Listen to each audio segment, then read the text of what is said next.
दोस्तों, सनातन हिंदू धर्म में तुलसी के पौधे का महत्व सबसे अधिक है। इसकी सबसे पहले पूजा भगवान विष्णु जी ने की थी। श्री हरि कहते हैं, जिस प्रकार देवी लक्ष्मी से वैकुंठ को ऐश्वर्य प्राप्त है, उसी प्रकार वैकुंठ में तुलसी के कारण ही पवित्रता प्राप्त है। पृथ्वी लोक पर जिस स्थान पर भी तुलसी का पौधा होगा, उस स्थान पर कभी बुराई का वास नहीं होगा। ऐसा स्थान सबसे अधिक पवित्र होगा। इसी कारण से हमें हमारे घर में तुलसी का पौधा अवश्य ही लगाना चाहिए। तुलसी के पास दीपक जलाने से क्या होता है, आइए जानते हैं इस प्राचीन महान कथा के माध्यम से, जो भगवान श्री कृष्ण ने देवी सत्यभामा को सुनाई है। दोस्तों, एक समय की बात है, देवी सत्यभामा भगवान श्री कृष्ण के पास आकर उनसे पूछने लगी, हे स्वामी, आपने मुझे तुलसी के पौधे को जल देने का महात्म्य सुना दिया है, लेकिन तुलसी के पास दीपक जलाने का क्या महात्म्य है? रोज शाम को तुलसी के पास दीपक क्यों जलाया जाता है? इससे मनुष्य को कौन सा फल प्राप्त होता है? तुलसी के पास दीपक जलाने की विधि क्या है तथा दीपक लगाते समय कौन से मंत्र का उच्चारण करना चाहिए? कृपया आप मुझे विस्तार से बताइए। भगवान श्री कृष्ण कहते हैं, हे देवी, आज तुमने समस्त संसार के कल्याण की भावना से बहुत ही उत्तम प्रश्न किया है। तुम्हारे इस प्रश्न का उत्तर देने से पूर्व मैं तुम्हें एक प्राचीन इतिहास सुनाता हूँ, जिससे तुम्हें तुम्हारे सभी प्रश्नों के उत्तर मिल जाएंगे। शाम को तुलसी के पास दीपक जलाने से जो फल मिलता है, उसी का वर्णन मैं इस कथा में करूंगा। इसीलिए तुम इस कथा को ध्यान पूर्वक सुनना। इस कथा को ध्यान से पूरा सुनने मात्र से ही मनुष्य को 100 वर्षों तक तुलसी के पास दीपक जलाने का पुण्य प्राप्त होता है। देवी सत्यभामा कहती हैं, हे प्रभु, मैं इस कथा को सुनने के लिए उत्सुक हूँ। कृपया आप इस कथा को मुझे सुनाइए। मैं इस कथा को ध्यान पूर्वक सुनूंगी। तब भगवान श्री कृष्ण देवी सत्यभामा को वह कथा सुनाने लगते हैं। हे देवी, पूर्व काल की बात है। दक्षिण दिशा में तुंगभद्रा नाम की एक बहुत बड़ी नदी है। उसी नदी के किनारे हरिहरपुर नाम का एक अत्यंत सुंदर नगर बसा हुआ है। उसी नगर में हरि दीक्षित नाम के एक ब्राह्मण निवास करते थे। वे अत्यंत गुणवान, चरित्रवान, धर्म कार्य करने वाले तथा वेदों के मार्ग पर चलने वाले थे। उन्होंने समस्त शास्त्रों का अध्ययन किया हुआ था। उसी ब्राह्मण की एक पत्नी थी, जिसे लोग दुराचारा कहकर पुकारते थे, क्योंकि उसके कर्म ही उसके नाम के अनुसार थे। वह सदैव ही अपने पति को अपमानित करती थी, अपने पति के लिए कुवाच्य कहती थी, पति को भयंकर दुख देती थी, पति के लिए कभी भोजन नहीं बनाती थी। उसने अपने पति के साथ कभी शयन नहीं किया, कभी उसके साथ प्रेम से व्यवहार नहीं किया। पति के मित्र और परिवार के लोग घर पर आते तो वह स्त्री उनको अपमानित करके भगा देती थी और स्वयं काम भाव से उन्मत्त होकर निरंतर अन्य व्यभिचारिणी स्त्रियों के साथ घूमती रहती थी। उसका मन पति को छोड़कर पराये पुरुषों में लगा रहता था। उसने कभी अपने पति से प्रेम पूर्वक बात नहीं की, किंतु पराये सुंदर पुरुषों के संग बैठकर बातें करती थी। पराये पुरुषों को मोहित करने के लिए सज धज कर गांव में घूमने जाया करती थी। कभी वह वन में किसी वृक्ष के नीचे खड़ी रहकर सुंदर पुरुषों की राह देखती और किसी दुष्ट पुरुष को मोहित करके उसके संग भोग विलास किया करती थी। एक दिन हरि दीक्षित ने अपनी पत्नी से कहा, हे भद्रे, तुम्हारा यह आचरण उचित नहीं है। इस प्रकार से पाप करने पर तुम्हारा अहित ही होगा। इसीलिए तुम अभी से ये सब बुरे काम करना छोड़ दो। तुम्हारे इस प्रकार के व्यवहार से मुझे बड़ा दुख हो रहा है। तब उस दुराचारा स्त्री ने कहा, न जाने किस पाप के कारण मेरा तुझ जैसे भिखमंगे के साथ विवाह हुआ है। लगता है पिछले जन्म में मैंने पाप ही किए होंगे। इसी कारण से मुझे ऐसा गरीब पति मिला है। तू मेरी कोई भी इच्छा को पूर्ण नहीं कर सकता। मुझे विवशता के कारण तेरी इस झोपड़ी में रहना पड़ता है। भिक्षा में लाया हुआ भोजन खाना पड़ता है। अब और अधिक मैं इस कष्ट को सहन नहीं करने वाली। किसी दिन मैं तुझे छोड़कर अवश्य चली जाऊंगी। तेरे साथ रहूंगी तो इस जन्म में भी मेरे द्वारा पाप ही होंगे। इसीलिए अब मैं किसी अन्य धनवान पुरुष से विवाह करूंगी। हरि दीक्षित ने अपनी पत्नी से कहा, हे प्रिय, तुम इस प्रकार के अपशब्द न कहो। इस प्रकार से अपने पति को त्यागने का विचार मन से छोड़ दो। जो स्त्री अपने पति को त्याग कर पराये पुरुष के पास जाती है उसका अहित ही होता है, उसे नरक में जाना पड़ता है। उस दुराचारी पत्नी ने कहा, नरक में तुम्हें जाना पड़ेगा क्योंकि तुम कोई काम धंधा तो करते नहीं, भीख मांग कर खाते हो और मुझे भी झूठन खिलाते हो। पत्नी को दुखी और असंतुष्ट रखने वाला पति भी नरक में ही जाता है और तुम्हारा घर कोई नरक की सजा से कम नहीं है। तुम्हारे साथ इस घर में रहने से अच्छा है मैं नरक में जाकर रहूं। इस प्रकार उस हरि दीक्षित की पत्नी ने अनेक प्रकार के कटु वचनों से अपने पति का अनादर किया और उसे अपमानित किया। श्री कृष्ण कहते हैं, हे देवी, जो स्त्री अपने पति का अनादर करती है, जो अपने पति का अपमान करती है, उसके घर में दुर्भाग्य ही आता है। पति को छोड़कर पराये पुरुष के पास जाने वाली स्त्री को नरक में दंड अवश्य ही भोगना पड़ता है। अब आगे सुनो, उस दुराचार स्त्री के साथ क्या होता है। एक दिन वह दुराचारिणी स्त्री वन में जाकर एक वृक्ष के नीचे खड़ी हो गई। उसका चित्त काम से भरा हुआ था। वह किसी सुंदर कामी पुरुष की राह देख रही थी, किंतु बहुत समय बीतने के बाद भी उस स्थान पर कोई पुरुष नहीं आया। इसीलिए वह अत्यंत दुखी हो गई और प्रियतम की खोज में इधर उधर देखने लगी। उस दिन उसका सारा परिश्रम व्यर्थ हो गया। वह वहां खड़ी होकर वह नाना प्रकार की बातें कहकर विलाप करने लगी। हाय हाय, आज तो इस मार्ग से कोई भी सुंदर पुरुष नहीं आया। अब मैं कैसे अपनी काम शांति करूं? आज की रात कैसे बीतेगी? कौन मेरे इस सुंदर शरीर का उपभोग करेगा? मेरी जवानी और सुंदरता तो अकारण ही नष्ट हो रही है। कोई भी इस सुंदर शरीर को पाने की कामना नहीं करता। अब मैं कहाँ जाऊं? कौन मुझे अपनाएगा? कौन मेरे साथ भोग विलास करेगा? मेरा पति तो मूर्ख है, किंतु अब ऐसा लगता है कि संसार ही मूर्ख पुरुषों से भरा पड़ा है। कोई भी इतनी सुंदर स्त्री को पाने की कामना नहीं कर रहा है। मैं तो इतनी सुंदर हूँ कि देवता भी मुझे पाने की इच्छा करेंगे, लेकिन ये संसार तो पापी और तुच्छ पुरुषों से भरा पड़ा है, जो मुझ अप्सरा जैसी सुंदर स्त्री को दुर्लक्ष्य कर रहा है। हे भगवान, कोई सुंदर बलवान और पराक्रमी नर हो तो उसे मेरे पास भेजिए। चाहे वह मेरा भक्षण भी कर लेगा तो भी मैं प्रसन्नता से उसका आलिंगन कर लूंगी। भगवान श्री कृष्ण कहते हैं, हे देवी। इस प्रकार से वह स्त्री जोर जोर से विलाप करने लगी। उसी जंगल में एक भयानक बाघ निवास करता था। उस पापिनी स्त्री की आवाज सुनकर वह जाग गया और उछलकर उस स्त्री का भक्षण करने के लिए उसके पास आ गया। उस बाघ का नाम था ध्वंसक। ध्वंसक का रूप अत्यंत भयानक था। उसका शरीर काले और नारंगी धारियों से युक्त था, जो जंगल की छाया में घुल मिल जाता था। उसकी आंखें अंगारे की तरह लाल थीं, जो अंधेरे में भी चमकती थीं। उसके जबड़े से लंबे तीक्ष्ण दांत बाहर निकले हुए थे, जो किसी भी जीव को चीरने के लिए पर्याप्त थे। उसकी गहरी गर्जना पूरे वन में गूंजती थी, जिससे आसपास के जीव कांप उठते थे। ध्वंसक की लंबी मजबूत पूंछ उसकी ताकत का प्रतीक थी। वह अपनी मांसल बलिष्ठ टांगों से जंगल में तेजी से दौड़ सकता था।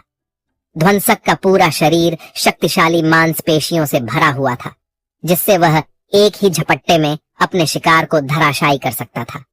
उसकी नाक से बार बार गर्म सांसें निकलती, मानो वह हर पल अपने अगले शिकार की तलाश में हो। ध्वंसक का एकमात्र लक्ष्य उन पापी और दुराचारी लोगों का भक्षण करना था, जिन्हें उसकी नियति ने उसे सौंपा था।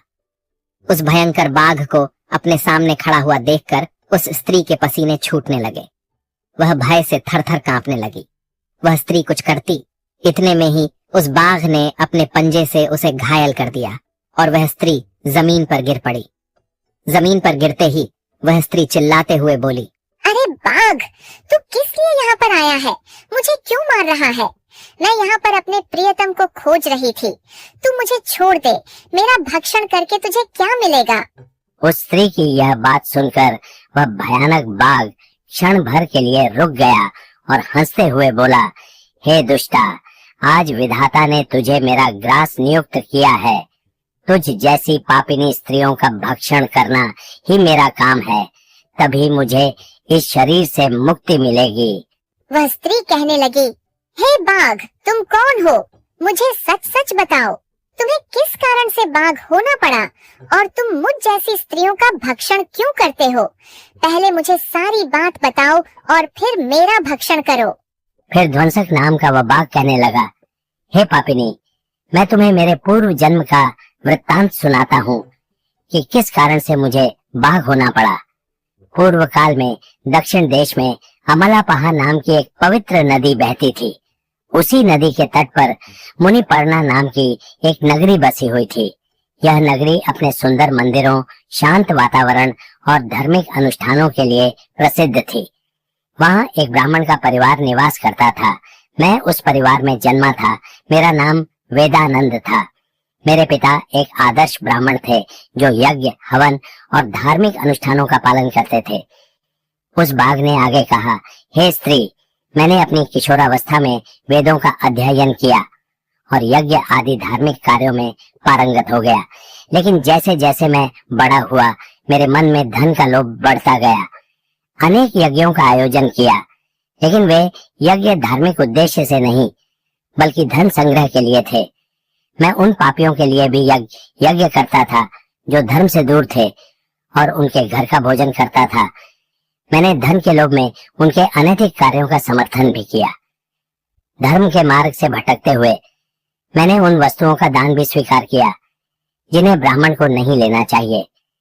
मेरा मन इतना लोभी हो गया था कि मैं ऋण के बहाने दूसरों से धन लेता और फिर उसे कभी वापस नहीं करता। मैंने अनेक प्रकार के छल कपट किए और इस प्रकार पाप करते हुए कई वर्ष बीत गए। समय के साथ मेरा शरीर कमजोर हो गया, बाल सफेद हो गए, आंखें धुंधली हो गईं और मुंह के दांत गिर गए। परंतु धन का लोभ अब भी मेरे मन से नहीं गया और मैं पाप करता रहा। उस बाघ ने अपने दुख भरे स्वर में आगे कहा, एक दिन धन के लालच में मैं फिर से नदी के किनारे गया। वहां मैंने अन्य धूर्त ब्राह्मणों के साथ मिलकर लोगों को ठगा। हम सभी ने झूठे मंत्रों का उच्चारण किया और बिना विधि विधान के ही देवी देवताओं का पूजन किया। इसका उद्देश्य केवल अधिक से अधिक धन दान में प्राप्त करना था। हमने लोगों को धर्म के नाम पर धोखा दिया। उस दिन मैंने काफी धन एकत्र किया, लेकिन उसी समय मेरे साथ एक भयानक घटना घटी। मैं उसी दिन नदी के तट पर बैठा हुआ था। तभी एक बीमार और भटकता हुआ कुत्ता मेरे पास आया। मैंने उसे दुत्कार कर भगा दिया, लेकिन वह क्रोध में आकर मेरे पैर में काट बैठा। मैं मूर्छित होकर वहीं गिर पड़ा। उसी क्षण मेरे प्राण निकल गए। मेरी मृत्यु के बाद यम के 2 दूत प्रकट हुए। वे काले और भयानक रूप वाले थे और उनके हाथों में जंजीरें थीं। उन्होंने मुझे पकड़ लिया और यमपुरी की ओर ले गए। यमपुरी में मुझे यमराज के सामने खड़ा किया गया। यमराज ने अपने दिव्य सिंहासन से चित्रगुप्त को आदेश दिया कि वे मेरे कर्मों का लेखा जोखा प्रस्तुत करें। चित्रगुप्त ने बड़े ही गंभीर स्वर में कहा, हे धर्मराज, यह ब्राह्मण जिसका नाम वेदानंद था ने अपने जीवन में घोर पाप किए हैं। इसने धर्म के नाम पर लोगों को ठगा, झूठे मंत्रों का उच्चारण कर यज्ञ किए और भगवान का अपमान किया। यह धन के लालच में धर्म से दूर हो गया। इसने कभी भी धर्म का पालन नहीं किया, इसीलिए यह पापी ब्राह्मण नरक जाने के योग्य है। फिर यमराज ने अपने दूतों को आदेश दिया, इस पापी को नरक की अग्नि में डाल दो। यह वहां जाकर अपने कर्मों का फल भोगे। इसके बाद मुझे नरक की भयंकर अग्नि में डाल दिया गया। वर्षों तक मैंने वहां की यंत्रणाएं सहन की। मेरी आत्मा को भयंकर पीड़ा सहनी पड़ी। अनेक वर्षों की सजा के बाद मेरे पापों के कारण मुझे बाघ का शरीर प्राप्त हुआ और मैं इस दुर्गम वन में निवास करने लगा। ध्वंसक ने अपनी कहानी को समाप्त करते हुए कहा, अपने पूर्व जन्म के पापों का प्रायश्चित करते हुए मैंने संकल्प लिया कि मैं कभी भी महात्मा, साधु पुरुष या सती स्त्रियों का भक्षण नहीं करूंगा। मैं केवल उन पापियों, दुराचारियों और कुलटा स्त्रियों का ही भक्षण करता हूँ जिन्होंने अपने जीवन में अधर्म के मार्ग पर चलकर दूसरों को दुख दिया है। मुझे विश्वास है कि ऐसा करने से मुझे मेरे पापों से मुक्ति मिलेगी और मैं इस शरीर से जल्द ही मुक्त हो जाऊंगा। श्री कृष्ण कहते हैं, हे देवी, इस प्रकार से उस बाघ ने अपने पूर्व जन्म का वृत्तांत सुना दिया और उस स्त्री से कहने लगा, हे पापिनी, तेरे आचरण से तू उल्टा दिखाई पड़ती है। अपने पति को छोड़कर तू इस वन में अन्य पुरुषों के साथ भोग विलास करने के लिए आई है, इसीलिए आज तू मेरा ग्रास अवश्य बनेगी। इतना कहकर उस बाघ ने अपने तीक्ष्ण नखों से उस पापी स्त्री को मारकर उसे खा लिया और फिर वह बाघ उस स्थान से चला गया। उस स्त्री की मृत्यु के बाद उस स्थान पर यम के 2 दूत प्रकट हुए और उस पापिनी स्त्री को उठाकर संयमनीपुरी में ले गए। वहां पर उसे यमराज के सामने खड़ा किया गया। फिर चित्रगुप्त ने उस स्त्री का लेखा जोखा निकालते हुए यमराज से कहने लगे, हे धर्मराज, यह स्त्री तो अत्यंत पापिनी है। इसने घोर पाप किए हैं। इसने व्यभिचार किया है। इसने अपने पति की कभी सेवा नहीं की। अपने पति को भूलकर पराये पुरुषों के संग भोग विलास किया करती थी। उसके पापों को सुनकर यमराज अत्यंत क्रोधित हो गए और उन्होंने उस स्त्री को अग्नि से भरे हुए कुंडों में डालने का आदेश दिया। यमराज के आदेश को सुनकर वह स्त्री अत्यंत भयभीत हो गई और फिर वह दुराचारा स्त्री यमराज से कहने लगी, हे धर्मराज, कृपया मुझे मेरे पापों के लिए क्षमा करें। मैंने यह अनजाने में पाप किए हैं। कृपया मुझे प्रायश्चित का अवसर प्रदान करें। यमराज कहते हैं, हे स्त्री, तुमने जो पाप किए हैं वे निंदनीय हैं। तुम्हारे पापों के लिए कोई प्रायश्चित नहीं है। जो स्त्री अपने पति का त्याग करती है, अपने पति को छोड़कर पराये पुरुष के संग विहार करती है, उसे निश्चित ही नरक में जाना पड़ता है।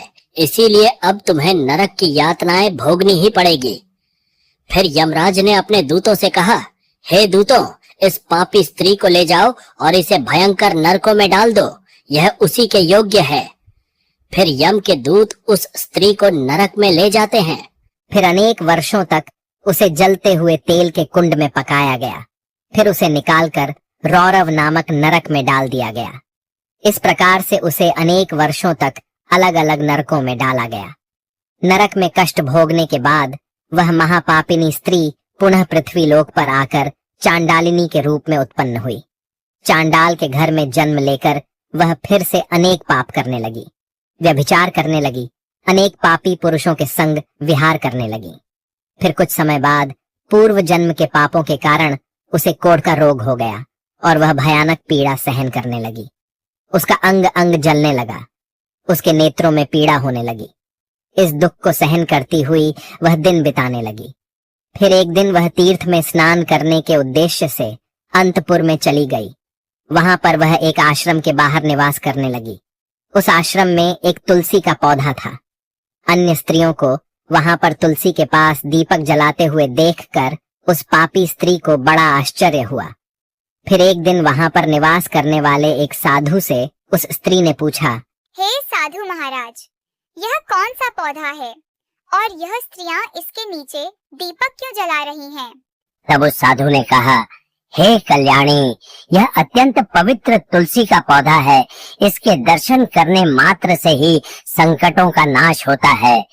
इस तुलसी को जल देने से देवी देवताओं की कृपा प्राप्त होती है तथा इस पवित्र पौधे के पास दीपक जलाने से समस्त पाप नष्ट होते हैं।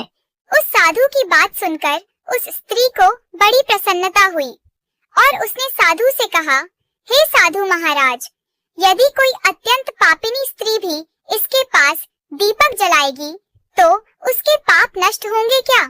वह साधु कहते हैं, हे पुत्री, यह सत्य है। यदि किसी स्त्री ने घोर पाप भी किए हों, तब भी उसके पाप नष्ट होते हैं।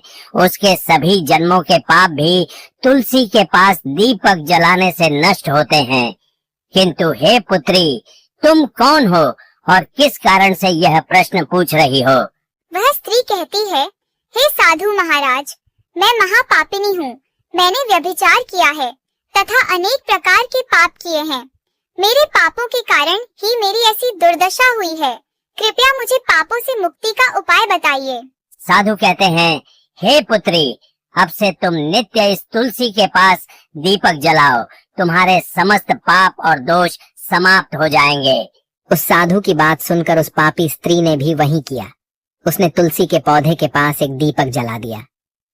इस प्रकार से वह स्त्री नित्य उसी स्थान पर तुलसी के पास दीपक जलाने लगी। फिर एक दिन वह स्त्री शाम के समय तुलसी के पास दीपक जलाने लगी तो उसी समय उसकी हृदय फटने से उसकी मृत्यु हो गई और वह वहीं जमीन पर पड़ी रही। फिर यमराज के 2 दूत उस स्त्री को यमलोक ले जाने के लिए उस स्थान पर प्रकट हुए। जैसे ही यम के दूत उस पापी स्त्री को पाश में बांधकर ले जाने लगे, भगवान विष्णु के 2 पार्षद उस स्थान पर प्रकट हुए। वे दिव्य पार्षद अत्यंत तेजस्वी और दिव्य आभा से युक्त थे। उनके शरीर से स्वर्णिम प्रकाश की किरणें निकल रही थीं, जो चारों ओर का अंधकार दूर कर देती थीं। उनका रूप इतना मोहक और दिव्य था कि उन्हें देखकर किसी का भी मन श्रद्धा से भर जाता। उनके चेहरे पर शांत मुस्कान थी, जो अपार करुणा और दया का प्रतीक थी। उनके वस्त्र रत्न जड़ित और रेशमी थे, जो नीले और सुनहरे रंग में चमक रहे थे, मानो स्वयं वैकुंठ का सौंदर्य उनके व्यक्तित्व में समाया हो। उनके कानों में सुनहरे कुंडल झूल रहे थे, जिनसे दिव्य संगीत की ध्वनि प्रतीत होती थी। उनके माथे पर तिलक और चमकती हुई बिंदी थी, जो उनके दिव्यता का सूचक थी। वे दोनों विशाल कद और बलिष्ठ थे। उनके हाथों में दिव्य गदा थी, जो न्याय और धर्म की शक्ति का प्रतीक थी। वे उस स्त्री को अपने दिव्य स्पर्श से मुक्ति का आश्वासन देने आए थे, जिससे उसके सभी पाप नष्ट हो सकें और उसे स्वर्ग की यात्रा का अधिकारी बना सकें। उन पार्षदों ने यमराज के दूतों को रोक लिया और कहने लगे, हे यमदूतों, इस स्त्री को तुम छोड़ दो। यह स्त्री नरक जाने के योग्य नहीं है। तुम किसके आदेश से ऐसा अधर्म कर रहे हो? फिर यम के दूत कहने लगे, हे पार्षदों, हम यमराज के आदेश से इस पापी स्त्री को उठाकर ले जा रहे हैं, किंतु आप हमें किस कारण से रोक रहे हो? यह स्त्री अत्यंत पापी है, इसे नरक में ले जाने की आज्ञा मिली है। यह सुनकर भगवान विष्णु के पार्षद मुस्कुराए और बोले, हे यमदूतों, तुम सत्य बोलते हो, लेकिन इस स्त्री का एक ऐसा पुण्य भी है जो इसके समस्त पापों को मिटा चुका है। क्या तुमने देखा नहीं कि इसने अपने जीवन में संध्या के समय तुलसी के समीप दीपक जलाया है? यमदूतों ने चकित होकर पूछा, हे पार्षदों, क्या केवल तुलसी के समीप दीपक जलाने से इसके समस्त पाप नष्ट हो सकते हैं? भगवान विष्णु के पार्षदों ने गहन दृष्टि से यमदूतों की ओर देखा और समझाया, तुम इस बात को नहीं समझते यमदूतों। तुलसी भगवान विष्णु की परम प्रिय है, और जो भक्त श्रद्धा और भक्ति से तुलसी के समीप दीपक जलाता है, वह विष्णु की कृपा का पात्र बन जाता है। संध्या के समय दीपक जलाने का पुण्य अनंत गुना बढ़ जाता है, और यह न केवल उसके पापों को नष्ट करता है, बल्कि उसे स्वर्ग का अधिकारी भी बनाता है। इस स्त्री ने सच्चे मन से तुलसी का पूजन किया और दीपक प्रज्वलित किया है, इसी कारण इसके सारे पाप जलकर राख हो चुके हैं। अब यह नरक जाने के योग्य नहीं है। यमदूतों ने अपने हाथ जोड़कर कहा, हे पार्षदों, आप सत्य कह रहे हैं। हमें इसके भक्ति के बारे में जानकारी नहीं थी। यदि यह भगवान विष्णु की प्रिय भक्त है, तो इसे हम कैसे नरक ले जा सकते हैं? भगवान विष्णु के पार्षदों ने मधुर स्वर में कहा, इसलिए हे यमदूतों, अब तुम लौट जाओ। इस स्त्री ने तुलसी की सेवा की है, वह उस दीपक की रोशनी में अपने सारे पापों को भस्म कर चुकी है। अब इसे विष्णु लोक में ले जाया जाएगा, जहां इसका स्वागत होगा। यह अब स्वर्ग की अधिकारी बन चुकी है। पार्षदों की बात सुनकर उन यमदूतों ने उस स्त्री को उसी स्थान पर छोड़ दिया और यमलोक लौट गए। वहां जाकर उन्होंने यमराज को सारा वृत्तांत सुना दिया। फिर भगवान विष्णु के पार्षद उस स्त्री को दिव्य विमान में बिठाकर स्वर्ग लोक ले गए। भगवान श्री कृष्ण कहते हैं, हे देवी सत्यभामा, इस प्रकार से तुलसी के पास केवल दीपक जलाने मात्र से ही मनुष्य के सभी पाप नष्ट हो जाते हैं। जो स्त्री नित्य शाम को तुलसी के पास दीपक जलाती है, वह सौभाग्यशाली बनती है। उसके पूर्व जन्मों के सभी पाप नष्ट हो जाते हैं। उसे सुख समृद्धि की प्राप्ति होती है। रोज तुलसी के पास दीपक जलाते समय इस मंत्र का उच्चारण करना चाहिए, ओम तुलसी देव्याय च विद्महे विष्णु प्रियाय च धीमहि तन्नो वृंदा प्रचोदयात्। श्री कृष्ण कहते हैं, हजारों अमृत के घड़ों से नहलाने पर भी श्री हरि को उतनी तृप्ति नहीं होती जितनी वे मनुष्यों के द्वारा तुलसी का एक पत्ता चढ़ाने से प्राप्त करते हैं। 10,000 गोदान से जो फल प्राप्त होता है, वही फल तुलसी पत्र के दान से पा लिया जाता है। जो मृत्यु के समय अपने मुख में तुलसी पत्र का जल पा जाता है, वह संपूर्ण पापों से मुक्त होकर श्री कृष्ण के धाम जाता है। जब भक्त तुलसी के पास दीपक जलाता है, तो उस प्रकाश में निहित ऊर्जा नकारात्मक शक्तियों को नष्ट करती है और सकारात्मकता का संचार करती है। यह आध्यात्मिक वातावरण को शुद्ध करता है और घर में देवताओं की कृपा को आकर्षित करता है। दीपक का प्रकाश अज्ञान के अंधकार को दूर करता है और ज्ञान की ज्योति को प्रज्वलित करता है। तुलसी के पास दीपक जलाने से मनुष्य के भीतर शुद्धता और पवित्रता का भाव उत्पन्न होता है, जिससे उसकी भक्ति और ध्यान की शक्ति बढ़ती है। यह मान्यता है कि जब व्यक्ति तुलसी के पास दीपक जलाकर उसकी आरती करता है तो भगवान विष्णु का ध्यान अधिक सरलता से प्राप्त होता है। यह साधक के मन को स्थिर और शांति की ओर ले जाता है, जिससे ध्यान में एकाग्रता बढ़ती है। तुलसी के पास दीपक जलाने का अनुष्ठान सूर्यास्त के समय करना अत्यंत शुभ माना जाता है। इस समय दीपक जलाकर तुलसी माता की आरती की जाती है और भगवान विष्णु का स्मरण किया जाता है। इसे करने से विशेष पुण्य प्राप्त होता है। प्रतिदिन संध्या समय में तुलसी के पास दीपक जलाते समय ओम नमो भगवते वासुदेवाय मंत्र का जाप करना चाहिए।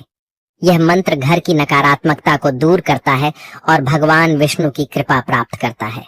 तुलसी के पास घी या तिल के तेल का दीपक जलाना शुभ होता है। घी का दीपक अधिक पवित्र माना जाता है, लेकिन यदि संभव न हो तो तिल के तेल का दीपक भी जलाया जा सकता है। तिल के तेल का दीपक नकारात्मक ऊर्जाओं को दूर करने में सहायक होता है। ऐसा कहा गया है कि जो भक्त प्रतिदिन तुलसी के पास दीपक जलाता है उसे 7 जन्मों तक पुण्य मिलता है और वह कभी भी दरिद्रता का सामना नहीं करता।